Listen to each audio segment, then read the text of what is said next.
Olá pessoal, professor Marcelo Carneiro, História de Israel. Hoje eu vou comentar sobre a aula a respeito do exílio babilônico, que foi um dos eventos mais importantes da história de Israel.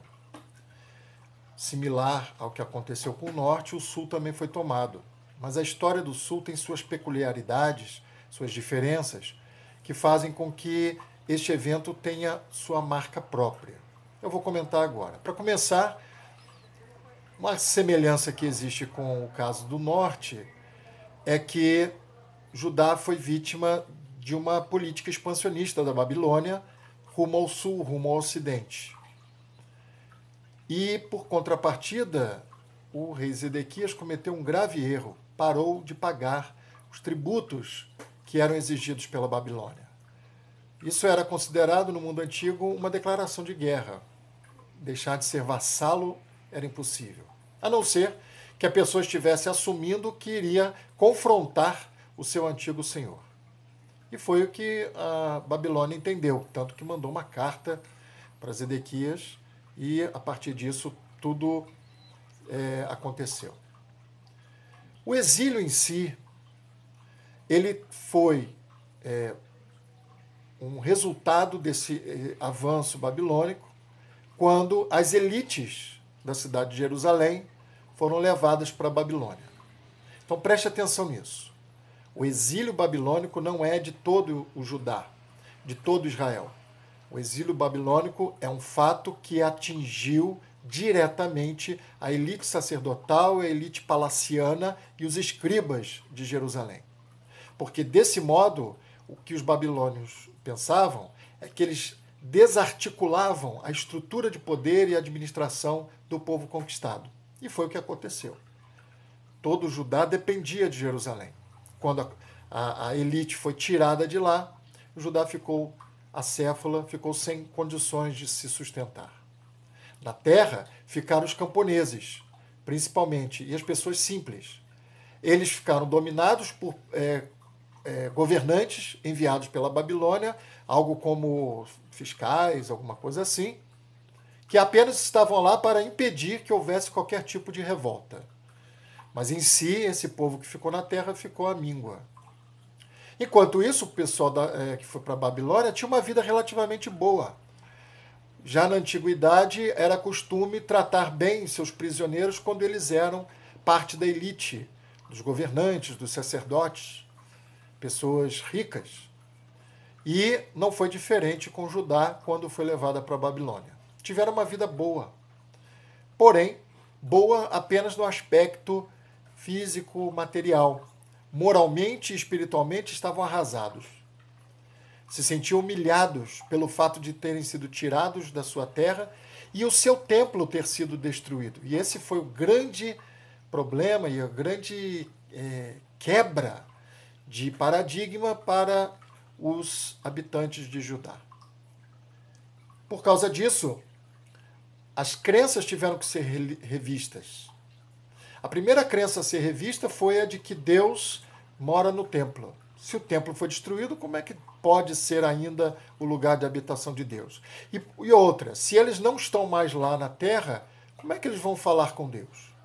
E aí os sacerdotes, os escribas, começam a associar o céu como lugar da habitação de Deus, nesse momento do exílio. Que era uma ideia que os babilônicos já tinham, que o céu é o lugar dos deuses. Ou seja, a abóbada celeste, ela é uma divisão entre o mundo dos humanos e o mundo dos deuses. Essa ideia que acaba se perpetuando, inclusive na oração de Jesus, Pai nosso que estás nos céus.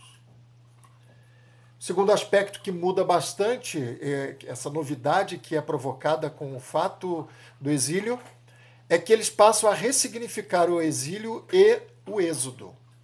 O êxodo passa a ser lido à luz dos fatos que aconteceram no exílio e vice-versa. Ou seja, ser tirado de um lugar e ir para uma terra estrangeira ou voltar para sua terra passa a ser um ideal. Então, enquanto eles estavam no exílio, eles só pensavam na volta para a sua terra. O êxodo, então, era esse modelo da volta. E o terceiro aspecto que eu chamaria atenção, que é uma mudança grande que vai influenciar os textos produzidos, as releituras das antigas tradições, é que desta época em diante, Israel agora não se vê nem mais como norte, nem mais como sul, nem mais como o povo de Moisés ou de Abraão, mas o Israel é um povo só, o povo de Javé. E Abraão passa a ser o ponto de partida de todo esse povo. Então, o conceito de descendência de Abraão, Isaac e Jacó torna-se fundamental. Moisés é central do ponto de vista legislativo, mas do ponto de vista identitário, da identidade do povo, é Abraão que se torna o grande patrimônio. Com isso, esses dois pilares, Abraão de um lado e Javé como a única divindade, aí sim você vai ter toda uma nova construção teológica, de pensamento, de um povo só.